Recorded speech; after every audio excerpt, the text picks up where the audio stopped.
Ladies and gentlemen, spread the word. Season 2 of Code Blue News is over, and it was a success. This segment is going to be a wrap-up for the year, so I hope you're all as ready as I am. Let's start in September. Around the beginning of Season 2, we decided that things were going to be very different this year. No more memes like the first year, we were going to be serious. Naturally, it was going to be very polarizing and split the fan base. Some people missed the memes, and some people respected the change. Looking back, it may have been too radical to just completely shut off memes from the program. By the middle of the year, things were a lot better. More on that when it comes. And our old pal Caroline Duggan was named an executive producer, joining George and Caleb as the authority. Speaking of Caroline, she made the freshman barbecue segment, and somewhere in his mansion, Quentin Tarantino decided he just wasn't good enough for the film industry. It was that good. On September 27th, Katori made her incredible do-rag segment, earning an award from the New England Scholastic Press Association. We also had our first intro, thanks to Dominic. In October, things were beginning to come together. Before this, we were getting by, but we were an assembly line. No one really knew their roles, and we were constantly making mistakes. This tends to happen when you want to change an entire program. On October 4th, Vincent dropped one of the best segments of the year, TikTok.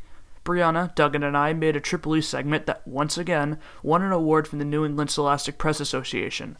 We made our first social media post and began using previews around this time. Things were coming together. Do you like cats? The new English teacher, Miss Brusso, does. Find out more about her with Caroline. On October 11th, we had the beginning of trivia. According to the second episode of Code Blue Feud, this is now our most popular show. It was really just a stupid idea that me and Brianna came up with. Believe it or not, we didn't think anybody would watch the damn thing. It proved to be bigger than we could have ever imagined. Shout out to Miss Toy, who not only won trivia, but is the people's champion. Also on October 11th, we had the biggest botch of the year when I introduced the homecoming court. It was a very last-minute decision to do this, and I was simply not mentally ready. Now, let's go take a look at this year's homecoming court.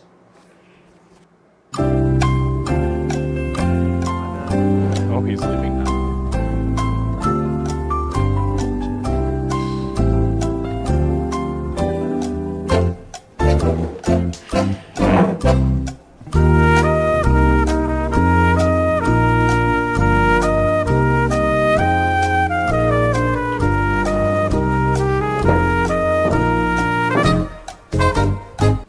Hello, everybody.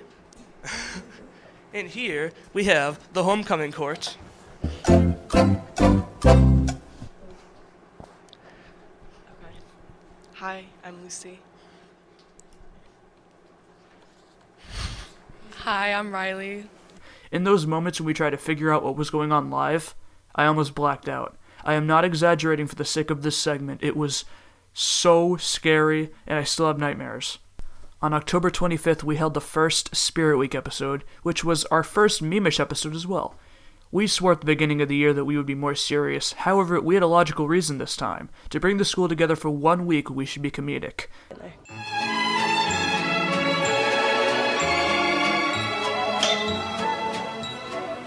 Yo, what's up? It's me and Maddie. Hi. That's what's up. Wait, Jerry, go back. I don't believe in democracy. Then, us as a team came into a conclusion. There's nothing wrong with memes as long as there is a logical reason for them. More on that later. For all of these reasons, I can safely say October is the single most important month in the history of the Blue brand. In November, we began to finally gel and have a consistent plan each week. On November 22nd, we interviewed Tiana DeCanto live at a rest area when they were on their way to Pennsylvania. Considering how the last live event went, this was fantastic. On November 25th, we had the longest episode of all time to celebrate Thanksgiving. This had two notable moments. Nick Chaffee had his iconic segment about student loans with his classroom design. This officially made Chaffee the babyface of Code Blue News. We also had the first episode of Code Blue Feud, which was arguably the best received moment of the year. And Aiden Kelly. What a jolly good show. Now on to December. December 13th was a stacked show. Andrew made a segment about the quote, okay boomer. Vincent made a segment about school lunch, which is, I'm not kidding, the highest rated segment of the year according to STN, the Student Television Networking Company. This was just ridiculous in my opinion. I mean, the barbecue segment exists, guys. But of course, we had executive producer George Starr's first ever segment, the gun control segment. Obviously one of the all-time greats. There's also an urban legend involving this segment that it made the 6th graders cry. I don't know if that's true, and I also don't know why I'm bringing this up, but here I am. On December 20th, we had a holiday episode. It was also the episode where I stood there for a while on stage. In my defense, where do I go? Do I hop off the stage or do I stay? If I go, there would be trouble, but if I stay, there would be double. And by double, I mean my friend Carrietta making fun of me for months. Hurts my feelings. Alright, it's the new year. It's January. On January 3rd, Niall asked people what their resolutions were. People seemed very excited for 2020, which is just really sad looking back. Also, Chuck talked about hot dogs. January 10th was a doozy. Not Zach Lil doozy, just a normal doozy. Nick Joffe made a great midterm segment, once again proving that he is the crowd favorite. But, like, you're gonna have to take him in every single class, including Spanish. No habla inglés. Don't you mean Espanol? Meanwhile, Brianna and I made a tribute to former HMHS teacher, Mr. Monteith. I think our students unique in respect that they are all unique. They carry their own brand. January 24th was the pulling of the Code Blue raffle. Basically, this was us trying to fund a trip to the STN convention. For some reason, we just forgave them for not giving the barbecue segment any awards. The first winner was Chuck LaRossi, who got to hold a sign. Good for you, Chuck. They're jokes. And the sign holder is hilariously Chuck LaRossi. The second winner was Allison Johnson, who got a 20-second cameo. And the biggie, Maya Rose, won her own segment. Let's get a big ol' right to the bottom once again. Person who has their own segment is Maya Rose. Oh dear.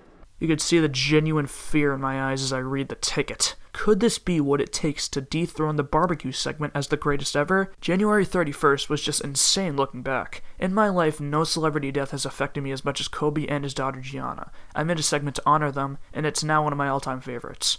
George made a segment about the coronavirus, which is crazy to look back on. Oh yeah, it's February time. February 14th was the week we honored Black history. Before we go, we have 2 raffle pullings to do. First, we're going to do the AirPod drawing. It was also the day we pulled the AirPod raffle winner. Okay, you can't make this stuff up. This was the first day Dominic was an anchor and you won the AirPods. Dominic Costa. Wow, what a coincidence. Wow. It looked so rigged. I swear it wasn't. We love the fans. Alright, on to March. This is where things get rocky. On March 6th, we had the introduction of the red glasses. They are coming back senior year. Bet on it. We also had the single funniest bonus meme of all time. Would it sound stupid if I ask what's your nationality? Because, like... It would work. I mean, knowing how I am, it just kind of works. So yeah, ask it. So what is your nationality? May I redirect you to the gigantic Brazil poster behind you? You betrayed me! You said it would be stupid! That was part of the bit, bud. No more segments. You're out. Hi, my name is Maya Rose, and I'm going to be asking people random questions. Let's go. March 13th, the last episode we made at school. Maya dropped her segment, and while it was solid, the barbecue segment remained the greatest ever, in case anyone was worried. Alright, let's slow down for a second. For months, a group of kids were trying their hardest to raise money to go to the STN convention in Washington, D.C. AirPods, segments, sign holding, we gave it all away. March 11th was the day we were set to leave, and we were all so pumped. March 10th, the day before, Governor Baker says Massachusetts schools can't go on trips outside the state. Wait a minute. Oh my god. Natalie! We never even went. Guys, I'm so excited to go to DC. Oh my god, when are we going? Can we go now? I thought we were leaving. Truly, hearing that news is one of the worst moments of my high school career. I'm tempted to put it alongside the time I almost fainted when showing the homecoming court. Also, that's the last time making fun of this during the segments, so I hope you enjoyed them. April, May, and June are all going to get lumped together if you don't mind. Code Blue News still went strong. We reported on all aspects of the coronavirus and how it affected Holbrook High. We made update videos to give students the proper information. You can say I'm crediting myself too much, but I'm more proud of my team. Despite less technology, we had no less ambition to get out there and report. That is why I truly think Code Blue is the best team I've ever been a part of. Everyone does their part and does it well. Everyone has a purpose. Now that it's all said and done, this year was a huge success. We eventually got over with the fans who missed memes back in October, and we proved to colleges that not even a coronavirus will stop us from our show. I am beyond proud to call myself a member of Code Blue News. But enough of what I think. What do you guys think about Code Blue News? Code Blue has taught me a lot of things, really. Taught me how to work well with all my classmates, everybody in the class right now. Making the show every week, it really taught me some sort of way to work with a lot of people. Some people that I don't really talk to a lot, some people that I'm best friends with. So it really taught me a lot of communication and teamwork. So Code Blue kind of helped me figure out what I want to do, because before I knew I wanted to go into video production, but I wasn't sure like what part of it I wanted to do. But Code Blue's kind of helped me figure out that I like doing a lot of the control room jobs, like audio, technical directing, doing behind the scenes camera stuff. So it helped me figure out what I want to do in life. It was a really helpful experience because it simulated a somewhat realistic work environment, and it also taught me a lot about cooperation and working with other people and building off of everyone's ideas. For me, Code Blue kind of showed me where I wanted to go and what I wanted to do as a career and as a future. I think without the class I wouldn't have realized my passion. It's just kind of taught me how to work with a team. It's taught me how to edit. It's taught me how to do a bunch of things relating to video. Did I say working with the team? I did. Doesn't matter. I just like working with the team, and eventually it'll probably teach me how to have good leadership skills as well, so I'm looking forward to that experience as well. For me personally, Code Blue was a way to express my creativity throughout the different segments that I make, and overall it's been a very fun experience. So I'm extremely grateful for having the opportunity to have taken the class. So my favorite memory from this year's show is we were doing the AirPod raffle and we were pulling the tickets live on the show. I think it was Dominic and Katori anchoring. So Dominic pulled the tickets and he pulled his name, and I don't know why, but it was so funny, but so like really awkward too. And everyone after the show that we talked to, like a lot of people thought it was rigged. It wasn't rigged, by the way, but yeah, that's gotta be one of my favorite memories. For me personally, the best moment of Code Blue was probably the entirety of my TikTok segment. I think it's really the peak of my career at Code Blue, and I don't think I'll ever be able to top it. Niall saying, "You ready, Dom?" every time before the camera started recording. You ready? You ready, Dom? Yeah, sit down. That good, Dom? You ready, Dom? Dom. Alright, good. Dom. Anything else we need to ask him, Dom? Anything else, Dom? Anything else we need, Dom? Probably the Valentine's Day segment. Like, the entirety of that segment for me, I feel like was probably one of the best things I've ever crafted for Code Blue. Okay, so like, what are your thoughts on that good old Singles Awareness Day? The what? The time when we were live, and it was a mess because we were trying to do pull off a live show on the broadcast. So we when Matt was anchoring, and we had to he had to introduce all of Homecoming Court. And I was sitting in the control room freaking out because it wasn't going as planned, but I also had to go and be on the show because I was on Homecoming Court. Quick flex. I'm going to miss everybody, no matter if they were there for a couple years or, just this year. I know the seniors leaving, obviously. We didn't get to see them to the fullest because quarantine, but I'm really going to miss them. They made Code Blue very fun, and for the people leaving for different schools or for different reasons, gonna miss them equally. This year, the seniors played such a big role in the Code Blue program, so I definitely think I'll miss all of them. Some more than others, like Niall. I don't know. Caroline was interesting. Katori. I'm gonna see her at Walgreens a lot, I guess. The seniors that I'm going to miss most this year are probably Caroline and Niall. Caroline because I've just known her forever and she's a pretty fun person to work with.